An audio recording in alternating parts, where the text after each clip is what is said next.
আজকে যে ভিডিওটা করা হচ্ছে হ্যান্ড প্রিন্টের কুশন কভার করছি আমি। দেখুন, প্রথমে আমি শাপলা ফুলটা এঁকে নিয়েছি, এখন কালার করছি। কালারটা আমি দেব পিঙ্ক কালার।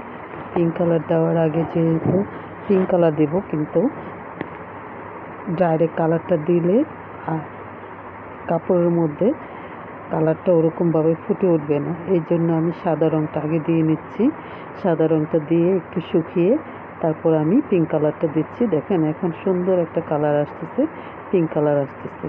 যদি আমি একদম ডাইরেক্ট দিতাম, এই পিঙ্ক কালারটা দেওয়া হতো, তাহলে কিন্তু এরকম একটা কালার আসতো না, এরকম একটা সুন্দর কালার আসতো না। একটু কালারটা পিঙ্ক কালারটা করা শেষ হয়েছে, ফুলের কালারটা। এখন আমি শাপলা ফুলের পাতার কালারটা করছি। এখন পাতার কালারটা সচরাচর আমরা সবুজই দিয়ে থাকি, সবুজ কালার করেছি।